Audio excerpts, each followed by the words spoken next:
Oh, and by the way, thank you to whoever brought the chocolate cakes in the back. I got them right before the show. Thank you very much. Very cool. Somebody brought Chico's tacos too. I thought that was great.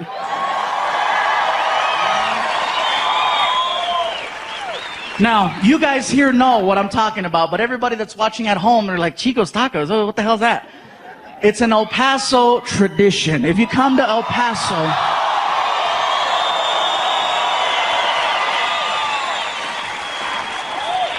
just know that that's right here. That's the tradition in El Paso. I ran into people in other places like Chicago and New York. I'm like, where are you from? El Paso. And I say, Chico's tacos. And they're like, oh. Like, wow, yeah, that's hardcore. It is the craziest food I've ever tried, you guys. Craziest ever.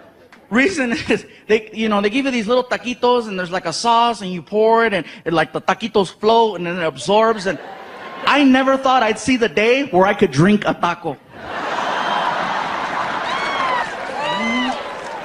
Yeah. And you gotta have that at the end of the night. Don't try to freaking plan out events after going, They'll say, oh, we're gonna eat at Chico's and then go to the movies. No, don't do that, don't do that. You'll be sitting there like, hey, this is a good movie, huh? This is the one where Nicolas Cage comes out and... Anyway, he plays the bad guy in this movie and it turns out really good.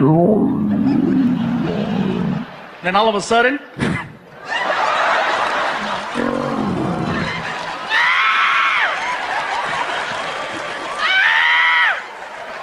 You're running by people. They're like, Chicos.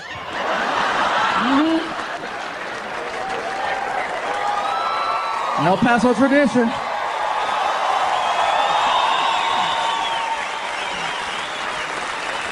You know what's funny?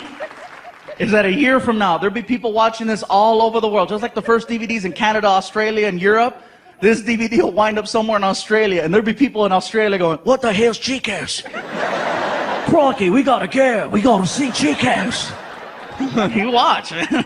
People freaking out. I say, we must go try Chico's. It sounds splendid. Yes, it does. Drink a taco. I never thought I'd see the day. I'm going to try it. El Paso it is.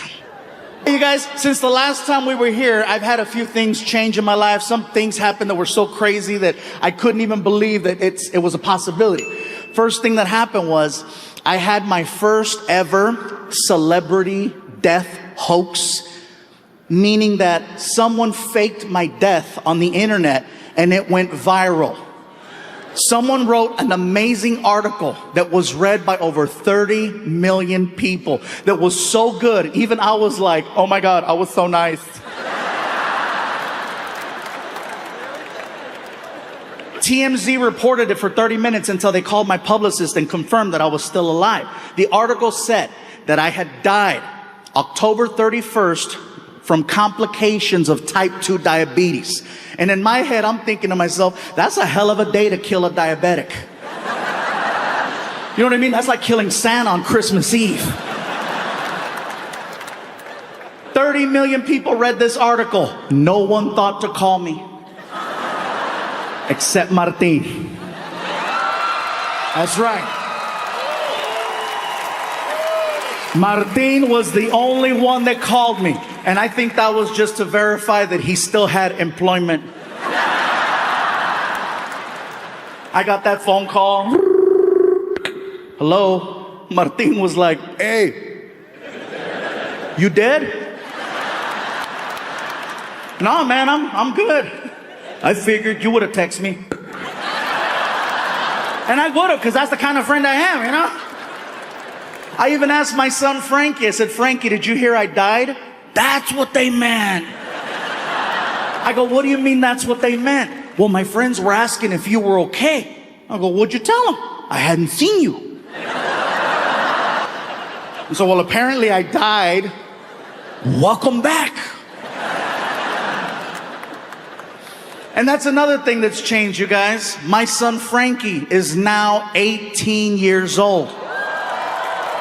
And 1 week away from graduation. Yeah. You guys are clapping, but he's not leaving. I've already asked him. I said, Frankie, what do you want to do with your life? Have you thought about college? Just now. I'm like, Frankie, you do realize that all you need to do is get accepted. I tell a lot of jokes. I will pay for your entire college education, no matter where you want to go. As long as you get accepted. What do you think about that? I say, if you want to go to school in California, we'll make it happen. You want to go to school out of state, we'll make it happen. I said, hell, I'll even do one of those international programs. The ones where you give them one of your children and then they give you one of their children. What is it called when you kid swap? Thank you. Sorry. That's right. Exchange. Some of you are like, that's called human trafficking. Different program. I would love to do an exchange program with my son, but don't give me a regular kid. If I'm gonna do an exchange program, give me a kid from like a hardcore third world country so that he appreciates all the basic things most American children take for granted.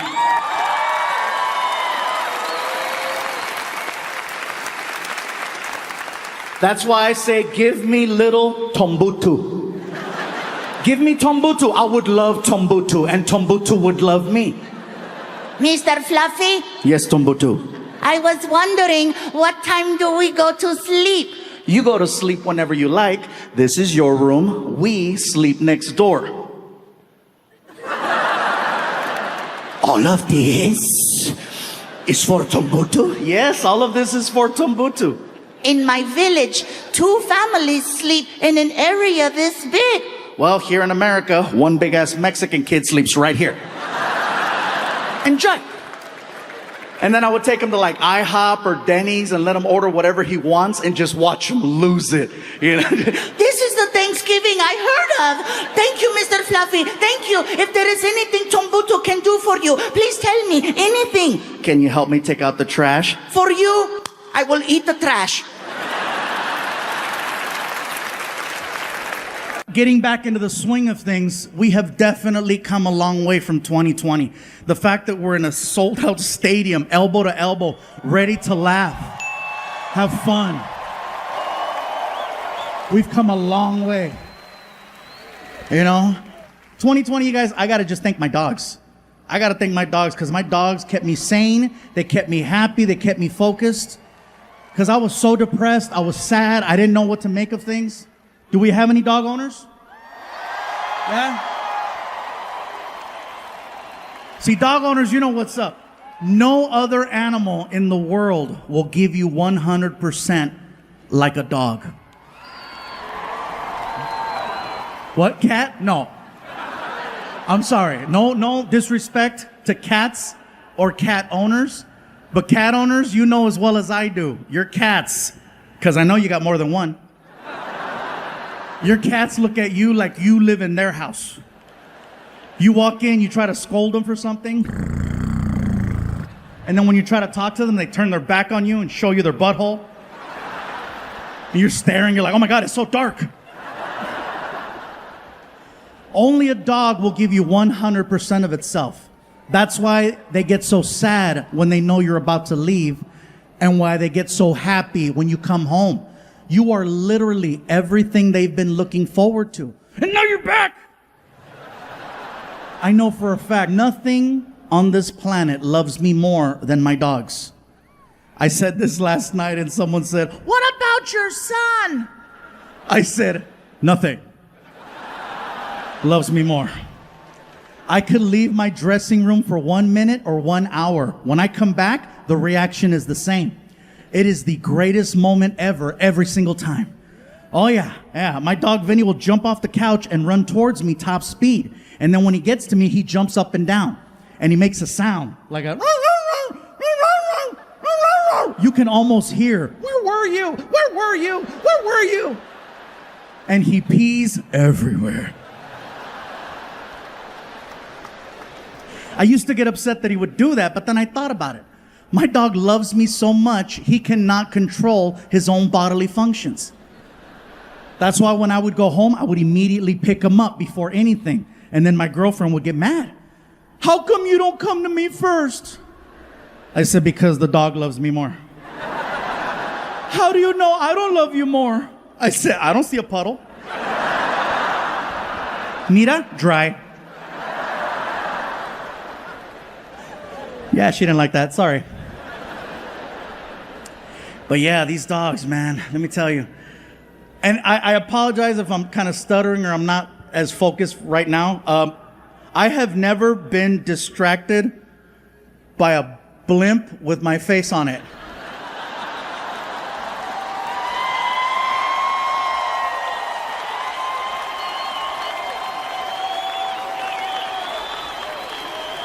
I'm sorry, Netflix, but shit, this...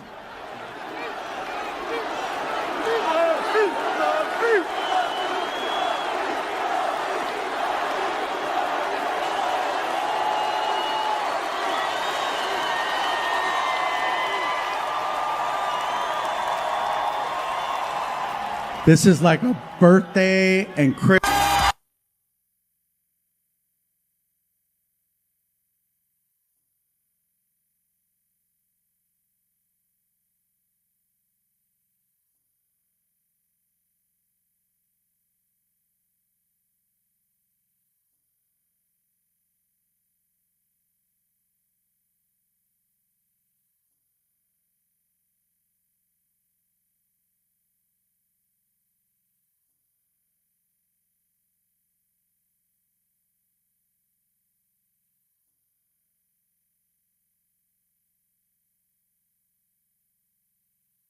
Found out that Frankie is very sensitive about his mom. And he's at the age right now where affection really bothers him. Not necessarily from me, because if I try to hug him, he's cool with it, because I give those quick bro hugs, you know, like, hey, what's up, you know? However, if his mom is standing right next to me and I reach over and I grab her hand, he sees that as gross and he'll make the face. What? Ah. The hand?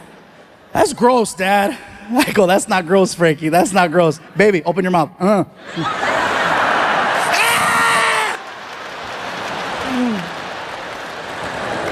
That's his weak spot, and I go for it every single time. One day I was ironing one of my shirts that I was gonna put on, right? I'm ironing the shirt and I'm talking to him about his grades. As I'm talking to him about his grades, there's a car driving in front of the house, and the stereo was really loud, and you could feel the bass. So I started dancing. Oh yeah. Frankie starts laughing, right? And it felt good. I was making my son laugh. But then he starts pointing. Why are you pointing? Because you're fat. Your fat's going everywhere. Your fat's going everywhere. I go, really? My fat's going everywhere? Well, guess what? This fat makes your mom horny.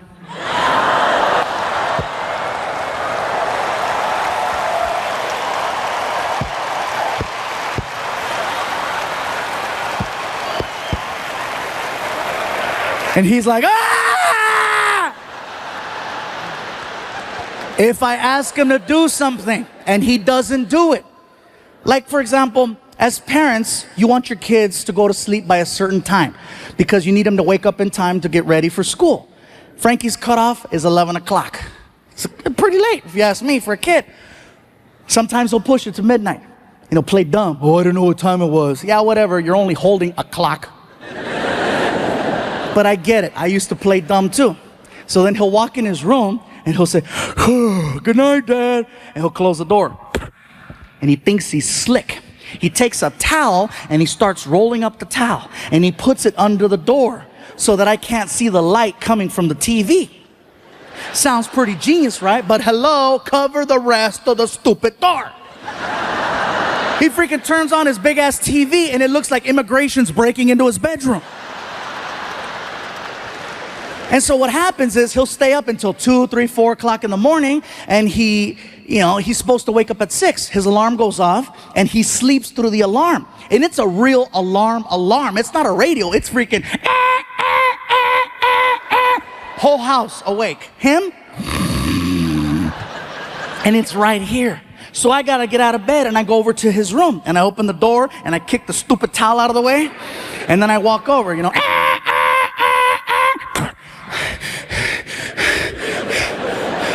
and I yell, Frankie, Frankie! Nothing. So I shake him. Frankie, wake up! You know what happens when I shake my son in the morning? It makes him eat in his sleep. That's what happens. I shake him and he does this. Nom, nom, nom.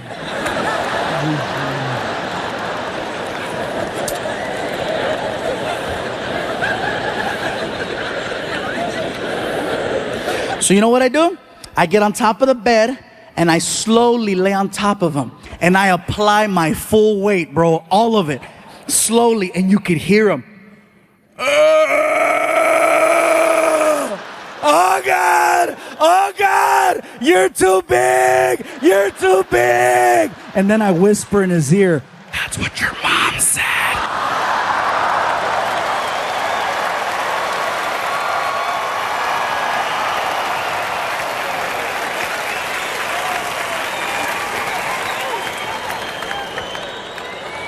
I know one day my son is gonna write a book called Fluffy's Full of Shit.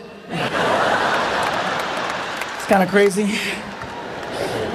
Do you think your mom would like to meet Vicente Fernandez right now? I said, Emily, let me tell you something.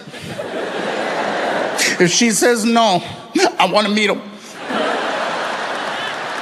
I'll be right back. Ama, dime, mijo. Emily wants to know if you would like to meet Vicente Fernandez right now. Mijo, that sounds nice. All right, Emily, she's in. Emily goes, is she even a fan? I go, trust me, that's her reaction. She's good. She has the whole house covered with Vicente Fernandez records and cassettes. Okay, we're good. So Emily comes back and she puts these special VIP bracelets on us with a little click, and she walks us through a door into the backstage area. As soon as we went through the door, I knew exactly where we were. I was just there a week ago. So I got my mom arm in arm and we're walking down the hallway, okay? Come on, Ma, let's go. Let's go. We're walking down the hallway and we're getting closer and closer to Vicente Fernandez's dressing room. The door is wide open and I can hear a commotion coming out of the dressing room. And then a man and a woman exit the room, and the man is holding onto the woman's shoulders and he's like, it's okay, it's okay, it's okay, it's okay. And the woman looks destroyed. Okay. Mascara's running down her face. My mom sees that and she's like, mijo, did you see that? Did you see what the mascara? What the mascara parece puta la cabrona.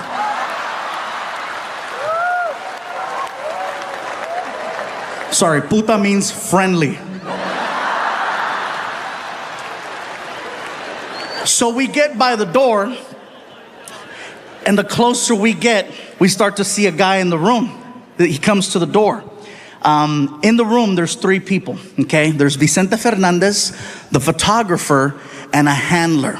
The handler comes to the door, and you can tell by his voice that he works for like a Mexican radio station because he's got that voice. You know, like, hola, hola, pásale, pásale. Pásale in Spanish means come on in. So we start to walk into the room. And let me tell you guys something.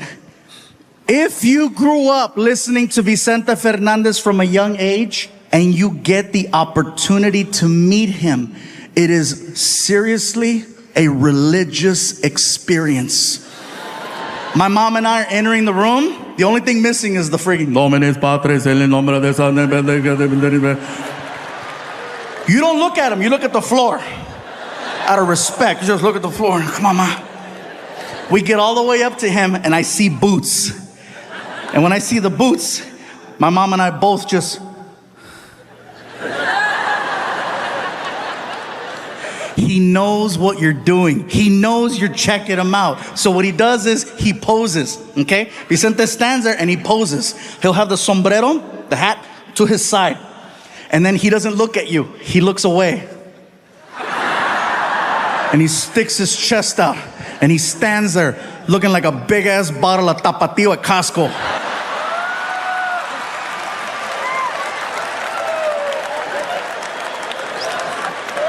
And then he looked at me. And he recognized me, not as a comedian, but because I was there the week before and my photo was hanging outside his door. It's whoever's there last, they always rotate the photo. So he sees me and he's like, Mijo, tú eres el muchacho que está en la foto, que está allá afuera. I go, yeah, that's me outside, yeah. Hola.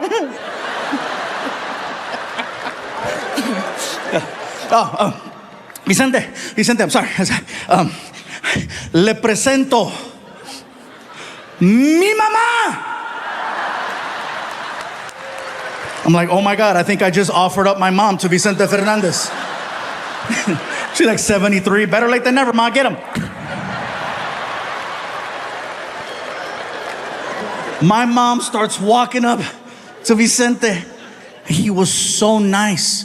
He goes out to shake my mom's hand, and my mom grabs his hand. And I don't know where she got this strength and energy from, but she grabbed him and pulled him in hard, like the video game. Get over here. And then hooked him. She hooked him and she starts screaming into his chest, Mi chente, mi chente, mi chente. I'm like, oh my God, she's getting horny.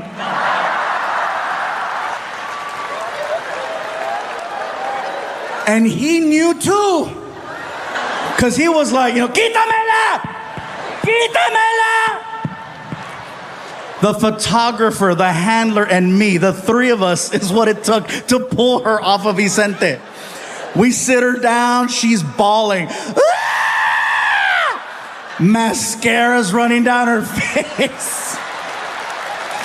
The photographer shaking his head. I guess Vicente had dinner earlier that night. He was eating barbecue because I had those wet naps, barbecue wet naps. And so we take the wet naps and we start cleaning the mascara off my mom's face. And we stand her up and we posed her and we took the picture. Emily comes over and she takes us and she escorts us to our seats in the front. And for 3 hours, my mom was on her feet listening to she refused to sit down. Mom, you should sit. No, como que es el chente. Holding a shot of tequila that she never drank. She was 3 hours on her feet, never once sat down. That's how powerful his music was. My mom felt no pain for that entire time. And the minute that freaking concert was over, tan, tan, tan, tan. My feet! Oh my God, mijo, mis pies! Ay, pinche callo! Oh my God, my feet! Ay! And I'm like, oh great. So now I gotta drag this living novela to the parking lot. I helped her into the car. My feet! I told you to sit down. You don't sit for Chente. Here comes Emily. Did you guys have a good time? I go, Emily, we had the greatest time. Thank you so much. I got something for you. I go, what's up? And she hands me an envelope and I open it. And inside the envelope is the picture. She printed it out for me. And when I looked at it, I got so choked up because I have never seen my mom so happy in a picture. And it's not that she wouldn't smile. She would smile, but it was that, 1, 2, 3, cheese.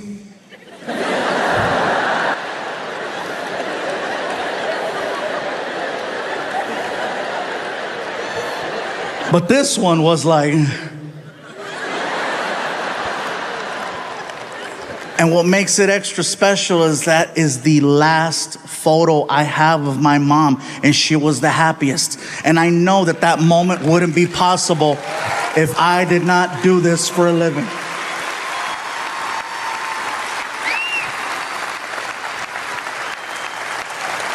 So thank you for that. Sorry, I know a lot of people were like, we came to laugh. We're getting all pinche gordo. Me estoy chillando. Oh my God. said, all right, man, this is cool. You guys are really warming me up for the Tonight Show. I did it once before, and it was kind of funny because I took my mom with me, and we're hanging out backstage, right, and stuff, and Jay Leno walked in, and he was so nice, right? He's like, hey, Gabriel, how you going? Welcome to the Tonight Show. We're going to have a great time. Everything's going to be great. And then your mom, like, oh, you guys know who Jay Leno is now, huh? So my mom was like, no, are you the one in charge? I'm like, no, mom, please don't do that. Don't mess around. No, I got this one. Don't worry. I know him. I've seen him on TV before. Hey, you big chin. I'm talking to you. No!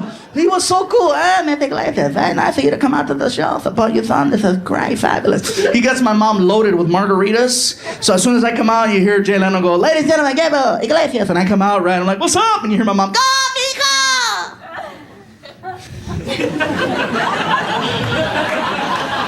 My mom, the big supporter, she's happy.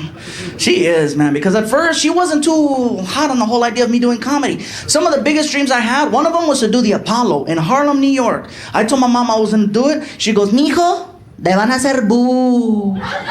They're going to think it's Halloween because you hear the boos. And I go and I did the Apollo. And I did good. I haven't done that material yet because you guys are still. No. Now I'm kind of tooting my own horn. In which case I shouldn't be doing that. It kind of, I don't know. As a comedian, we rely on the chuckle, the ha-ha, the hee-hee, even the. Some of you guys, sir, you've been giving me this one the whole night. You guys don't realize I can see everybody here, man. I can see you fondling her leg, dude. I've been watching that. I can see everything in here, man. I'm not one of those comics who has to stick to his show. I will let you guys know, you guys are not having the best of times with me. I can pull some CDs out too, and they still got the price tag on them, but... magic, comedy.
I had someone who not only made it backstage, this person paid to get into my dressing room.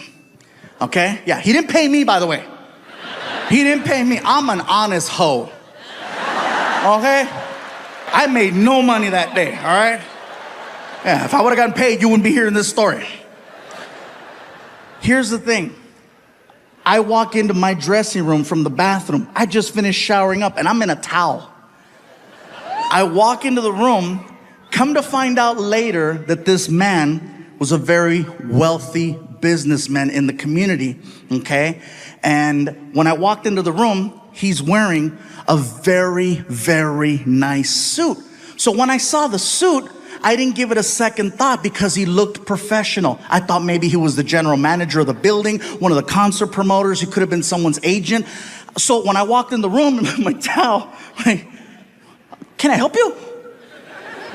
He looks at me, and it was the most uncomfortable conversation I have ever had. He looks at me and says, listen.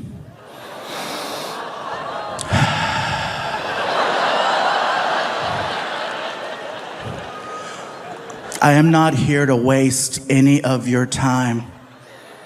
Fluffy, I am prepared to take care of you. I will give you a new Lexus and an allowance that's more than what you make as a comedian. Leave with me.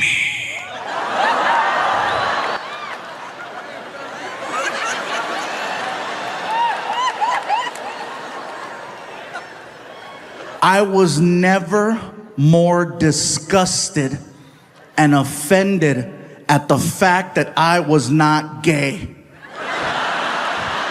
Because finally, somebody wants to take care of me. Do you know how many people I take care of? No one's ever offered me a Lexus, and they should. I felt horrible saying no to this guy. I still think about it. I still have the number. Houston, I'm gonna tell you something, and I don't know how this is gonna go over, but I'm gonna say it. I would be an amazing gay partner. I would, all the way up until that one part, but even then. Have you ever driven a Lexus? Those are nice. Sometimes you gotta take one for your own team. I'm just saying.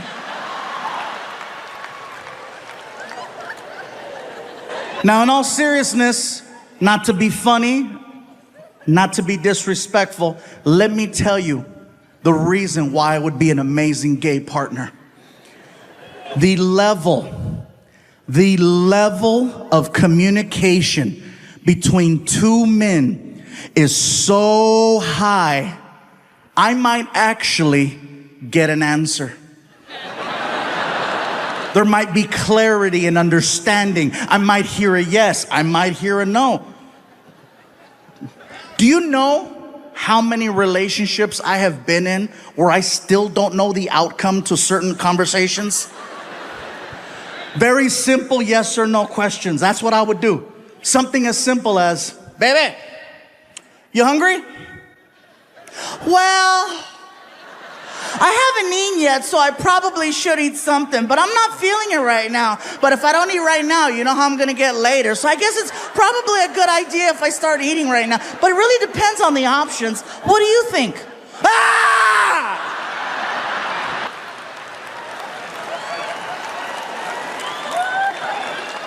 What about this one? Baby, where would you like to eat? You hear all the guys? Yeah. Finally! I'm not alone! Everybody's pointing at somebody right now. Guys, am I right? This has to be, you would think that this is the safest question in the world to ask, but it's not.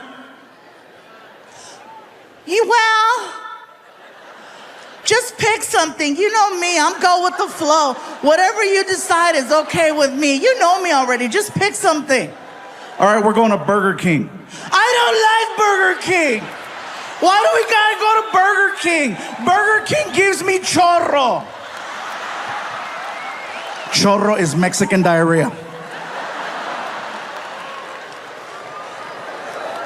How about this one?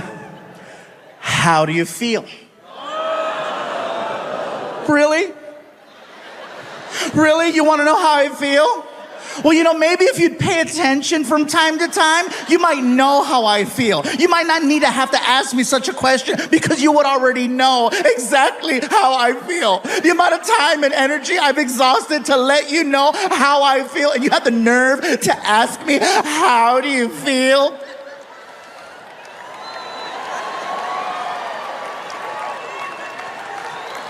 Now imagine the exact same conversation between me and Mr. Lexus. Do you know how efficient that conversation would be? Hey, bro, you hungry? Thought you'd never ask. What do you want to eat? Whatever you want to eat.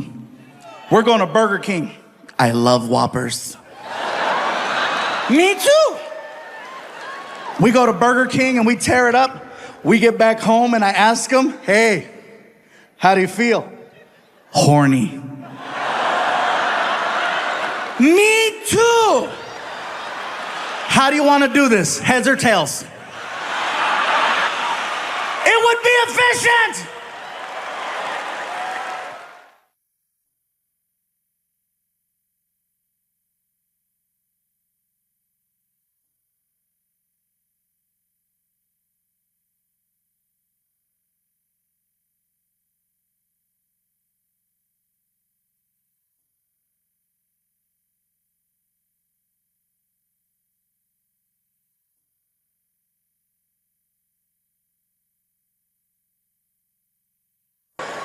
I was celebrating the fact that I got away with that for so long.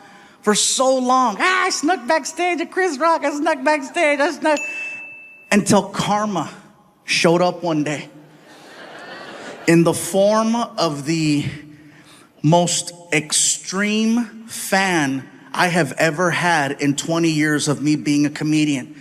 I had someone who not only made it backstage, this person paid to get into my dressing room, okay? Yeah, he didn't pay me, by the way. He didn't pay me. I'm an honest hoe, okay? I made no money that day, all right? Yeah, if I would've gotten paid, you wouldn't be hearing this story. Here's the thing. I walk into my dressing room from the bathroom. I just finished showering up and I'm in a towel. I walk into the room. Come to find out later that this man was a very wealthy businessman in the community, okay? And when I walked into the room, he's wearing a very, very nice suit. So when I saw the suit, I didn't give it a second thought because he looked professional. I thought maybe he was the general manager of the building, one of the concert promoters. He could have been someone's agent. So when I walked in the room, I'm like, towel, like, can I help you? He looks at me, and it was the most uncomfortable conversation I have ever had. He looks at me and says, Listen.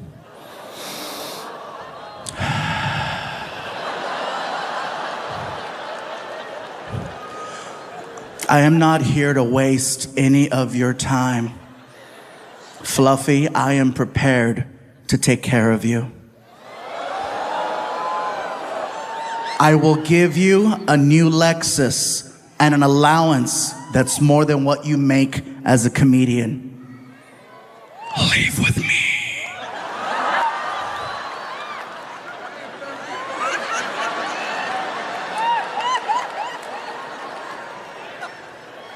I was never more disgusted and offended at the fact that I was not gay.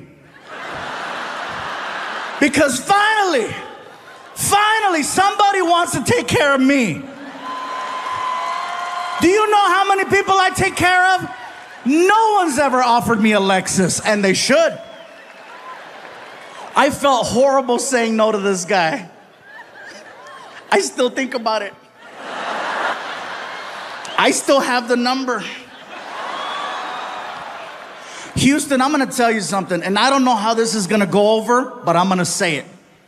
I would be an amazing gay partner.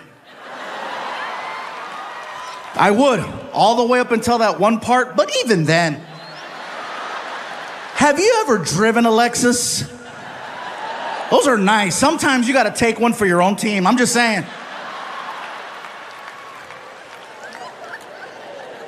Now, in all seriousness, not to be funny, not to be disrespectful, let me tell you the reason why I would be an amazing gay partner. The level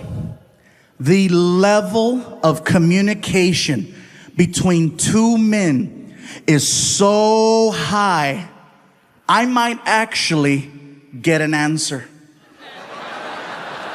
There might be clarity and understanding. I might hear a yes. I might hear a no. Do you know how many relationships I have been in where I still don't know the outcome to certain conversations? Very simple yes or no questions. That's what I would do. Something as simple as, baby, you hungry? Well, I haven't eaten yet, so I probably should eat something, but I'm not feeling it right now. But if I don't eat right now, you know how I'm gonna get later. So I guess it's probably a good idea if I start eating right now. But it really depends on the options. What do you think? Ah!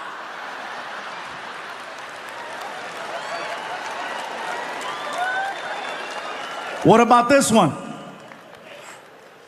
Baby, where would you like to eat? You hear all the guys? Yeah. Finally! I'm not alone! Everybody's pointing at somebody right now. Guys, am I right? This has to be, you would think that this is the safest question in the world to ask, but it's not. Well, just pick something. You know me, I'm go with the flow. Whatever you decide is okay with me. You know me already, just pick something. All right, we're going to Burger King. I don't like Burger King. Why do we gotta go to Burger King? Burger King gives me chorro. Chorro is Mexican diarrhea. How about this one? How do you feel? Really? Really? You want to know how I feel? Well, you know, maybe if you'd pay attention from time to time, you might know how I feel. You might not need to have to ask me such a question because you would already know exactly how I feel. The amount of time and energy I've exhausted to let you know how I feel, and you have the nerve to ask me, how do you feel?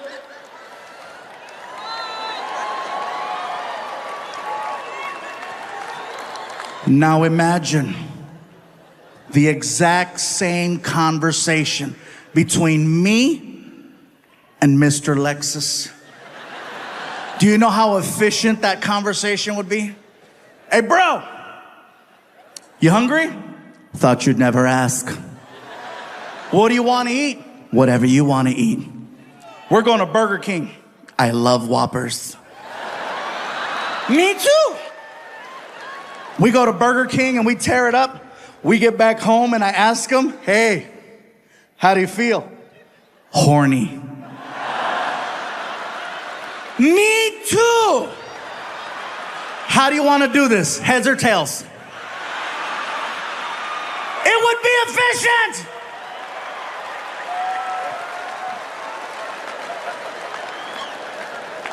So I get a letter in the mail from my old high school, and it's like, time for the reunion. My girlfriend saw the letter. She's like, ooh, your reunion. I go, yeah, my reunion. When is it? When are we going? Actually, I was going to take my friend Tony, because, we went to high school together. He's my best friend since high school, so I was going to take Tony. You're going to take Tony instead of me. That's what's going to happen, huh? You're going to take Tony instead of me. Your girlfriend, you're going to take Tony. No. It's okay.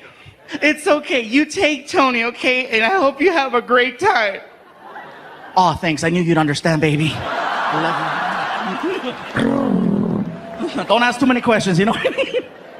So my buddy Tony and I, we go to a high school reunion. We get there early, too early.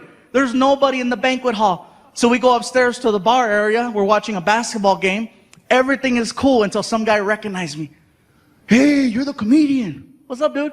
Dude, funny, bro. Let me buy you a shot. Actually, man, I have my reunion right now, and I don't want to show up drunk. Oh, I see how it is, bro. You're too good, huh? That's what it is, huh? Excuse me, George Lopez.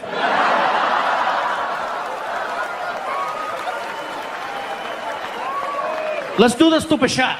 All right, bartender shot. So he freaking makes a double. And we freaking cling, cling, and slammed it. I'm like, oh, thank you, man. Thank you. Let's do another one.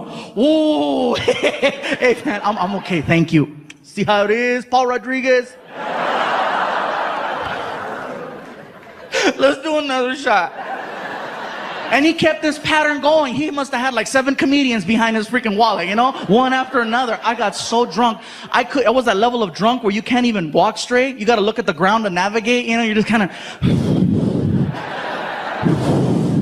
I get to the reunion. There's a lady at a table, and she's got stickers on the table that say, hello, my name is. And then with a Sharpie, you write your name. I was so drunk, I couldn't even write Gabriel.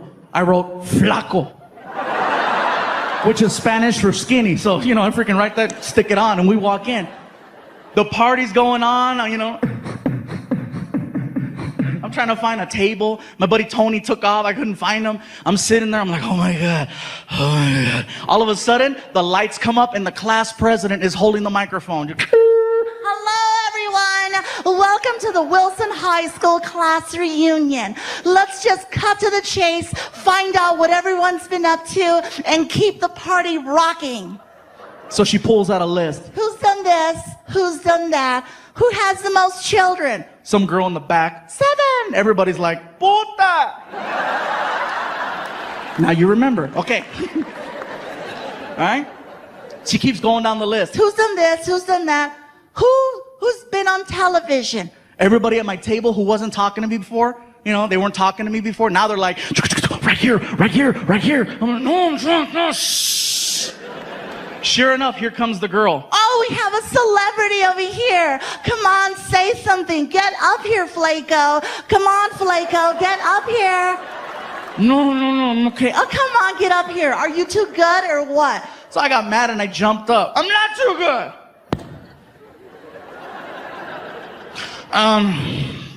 Everybody, my name is Gabriel Iglesias.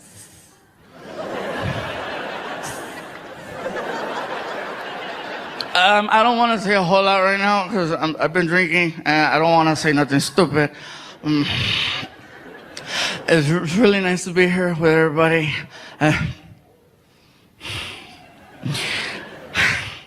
I see 2 girls here tonight. 2. Who, when I was in the 12th grade, I asked out to the prom.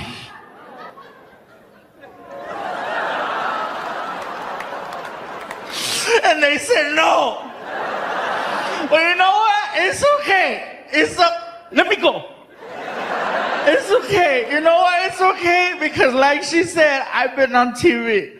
And you two girls who said no, you got fat. One of them yells out, You're fat too. I know I'm fat, but I was fat in high school. I kept my figure, why couldn't you?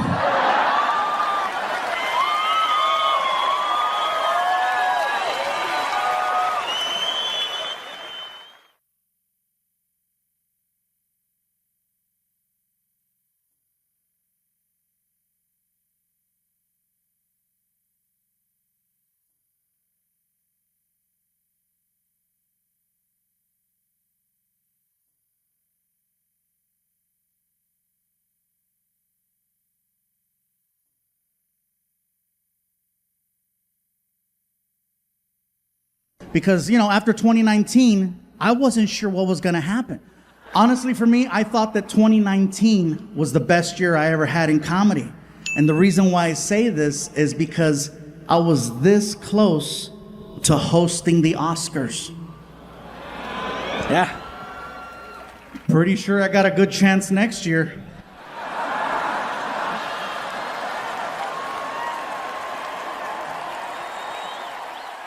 The year that I almost got to host, that was the year that Kevin Hart was supposed to host. And I don't know if you guys remember the story or not, but basically, Kevin Hart was supposed to host the Oscars. And anytime you host, the background check is next level, okay? They go through all of your social media, all the way back to MySpace. People over 40, you know what's up. Come to find out that 10 years ago, Kevin Hart had sent out a couple of tweets that were questionable. So the Academy confronted Kevin Hart about the tweets. And they said, Kevin, can you please explain? And Kevin was like, yes, I said those things. I acknowledged them 10 years ago. And I apologized 10 years ago. Can we move forward? And the Academy was like, well, good, Kevin. We're glad that you apologized because they've been brought to our attention again. And we need for this to go away. So we need you to apologize. And Kevin said, you can't make me apologize twice for the same thing 10 years apart. And they said, well, you have to, because if you don't, you cannot host the Oscars. And Kevin said, well, thank you, but no thank you. And he walked away from the job. I would have done the same thing in his position. Because by him apologizing, he gives more power to cancel culture, and we can't give him more. We got to take it back. So now the Academy was left with a problem, trying to find a suitable replacement for Kevin Hart, which is not an easy thing to do. So they reached out to a bunch of actors to see if there was interest, and everyone said the same thing. Thank you, but no thank you. We want no part of that Kevin Hart drama. No one wanted the job. Me, on the other hand, I recognize a job opening when I see one.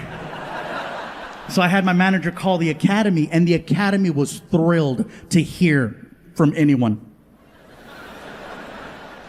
They were like, Gabriel Iglesias, yes, we know who he is. He's very funny, very witty. We think he would make a good host for the Oscars. Please have him submit some comedy material so we can see what the vibe of the night would be. And based on the material, we'll make our choice. So that's what I did. I sat down one night, got a pen, piece of paper, wrote out a bunch of jokes, and I turned them into the Oscars. And I think that's why they said no.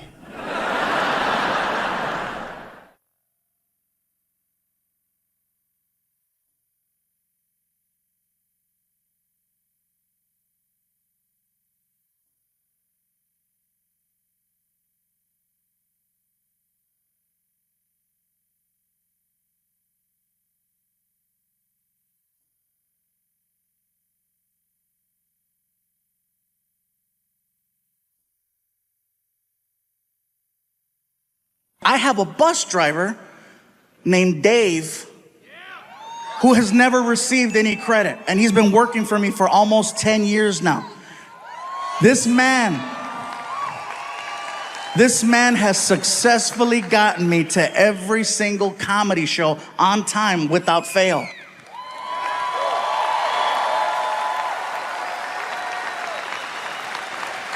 If I had to describe him to you, okay? Dave looks like the word America. Not America, America. He's about 6 feet tall. He's white. He has a gray beard, and he wears a trucker hat. And he's got to be one of the most hardworking people I have ever met. Now, when I say hardworking, hey, I'm on the road 46 weeks out of the year, so I know. Difference is, I fly home every Monday, Tuesday, Wednesday. Dave stays on that bus, and he gets it to the next city where we meet him. He works anniversaries, holidays, special moments. Christmas time, I was with my family. Dave was driving that bus on the East Coast. New Year's, I was with my family. Dave was on the East Coast driving that bus. One of the hardest working people I've ever met. I just want to give him a shout out.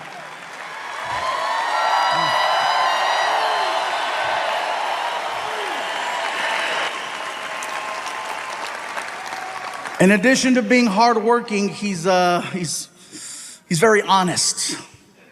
Now, when I say honest, I don't mean, oh, he does his taxes right. I mean painfully honest, no filter honest. He talks the way people used to. He does not have time to mince words. He just calls it like he sees it. Before me, he used to work with a man by the name of Kenny G. Grammy Award winner, amazing, amazing music. One day, Kenny G was on his tour bus that Dave was driving, and I guess the two of them had a little discussion, and Kenny G used some words that Dave would have rather him not have used, and instead of getting into it with him, this is what Dave does.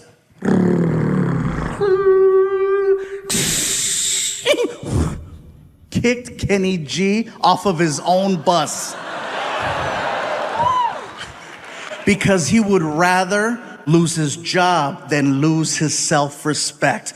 And that's the man I work with. He's a bad dude. You guys are clapping, but you should have seen the interview. Oh man, it was a good one. He looks at me and he says, hey, let's get one thing straight.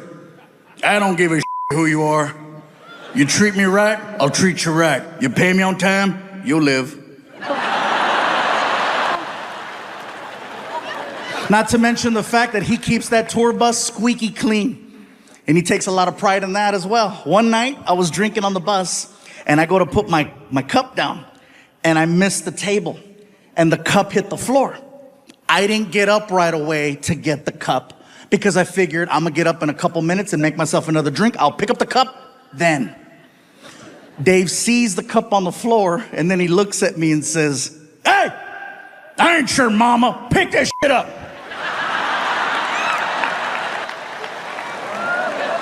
I get to the back of the bus and I'm like, wait a minute, I pay him. Hey, Dave, shut up. Yeah, I'll be in the back in my room. Thank you. Drive safe. And people tell me, you work with a man who talks that way to you? Why? Let me tell you why. Because he's honest. With Dave, you know exactly what you get.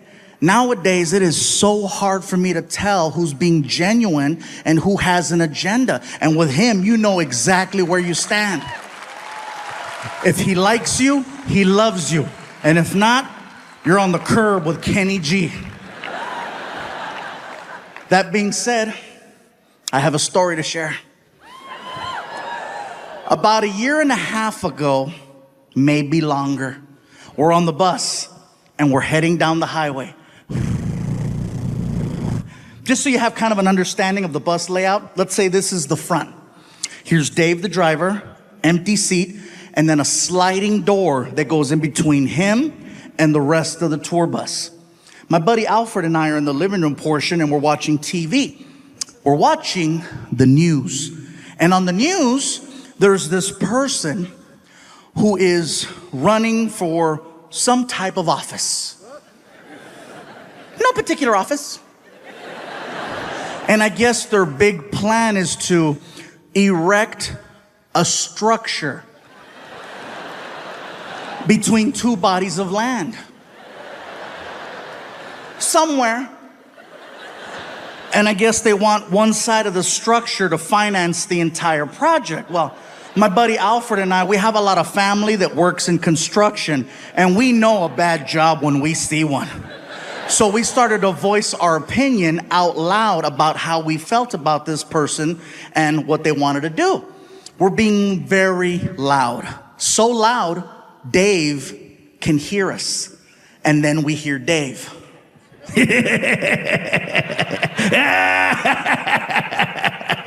America. I yell out to Dave. I said, "Be quiet, Dave. This isn't about you." He taps a button on the dashboard that activates the sliding door. And when the door is about that far from closing, he yells out, "I'm building a wall."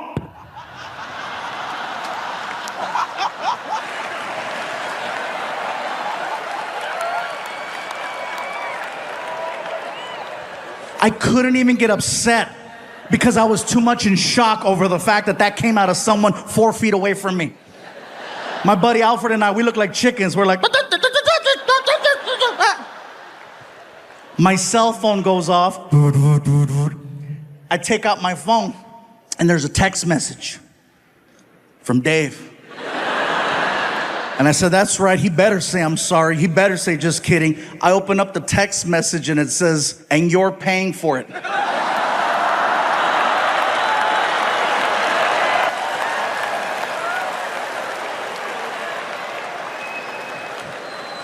And people tell me, "You still work with him after that?" Yes, I do. I trust that man with my... And it's funny because, you know, for me to relate to my son, it's a little challenging, you guys. And it's not that I can't relate to a teenager, because I can. I can relate to almost any age. You know, I got people that brought kids here tonight. The problem is that my son doesn't see me as an entertainer. He sees me as the guy that tells him to take a shower, put on deodorant, you know, stop picking your nose. That's me.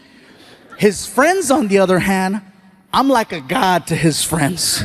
Every time I drop off Frankie at school now, I pull up, you know, the kids see my car. They freak out and they run over to it and they put their hands on it like it's a shrine. They touch the car like freaking, Selena está aquí. you know? Some of you got that. Gracias. Anyway.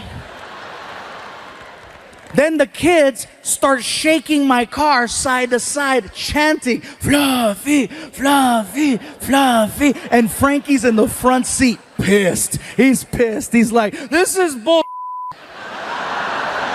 I'm like, "Hey, dude, don't get mad at me because I'm more popular than you at your school." Little hater. He gets out of the car all mad. They're still chanting, "Fluffy, Fluffy."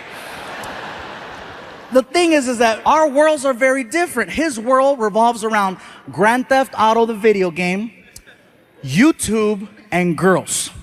He's really good at 2 of those.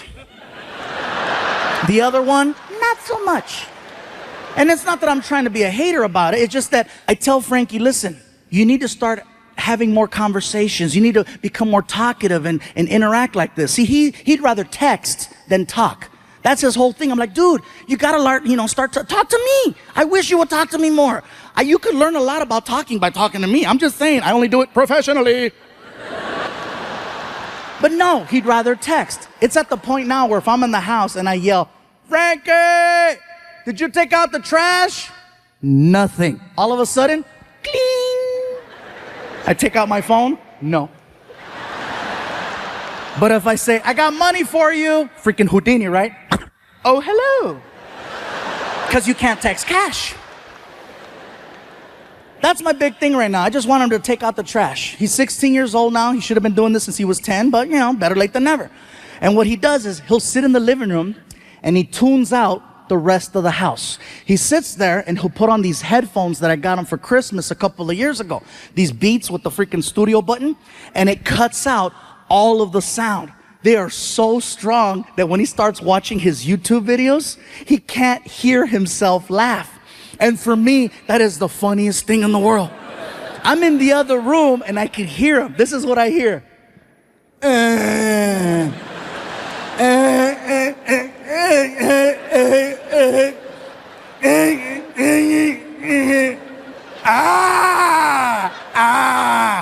I'm in the other room like, who brought the Germans?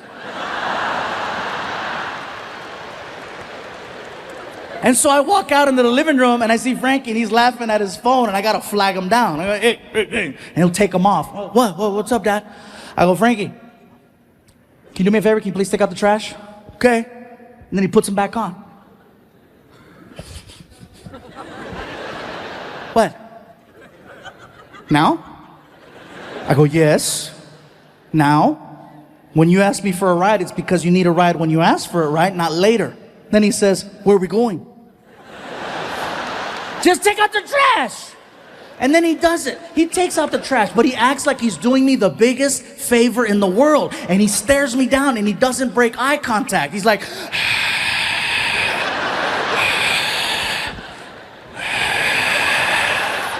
and then I'll hold the bag over the can and he makes a sound. I'm like, dude, so much drama. It's crazy. I'd like to have normal conversations with him, but usually I got to take it that far for us to interact. You know, I look forward to conversations. Even if it's something small and minute, at least it gives me a chance to trigger another conversation with him. I look forward to a few things. I look forward to December, because in December, Frankie becomes very chatty. Otherwise, he's one-word kid. Parents, you know what I'm talking about. Kids, one-word kid. And you try to talk to them. Hey, how's your day? Good. You have any homework? Yeah. You gonna do it? Maybe. You hungry? Mm-hmm. What do you want? Food. Ah! Usually that's what I get. But December rolls around, and guess what December is? December is when he becomes very chatty because he has an agenda. All of a sudden, he goes from one-word kid to very like, hey, how's your week, Dad? You doing good? Yeah, how are the shows going? You doing all right? Do you need anything? You need anything? I'm like, I needed this in July.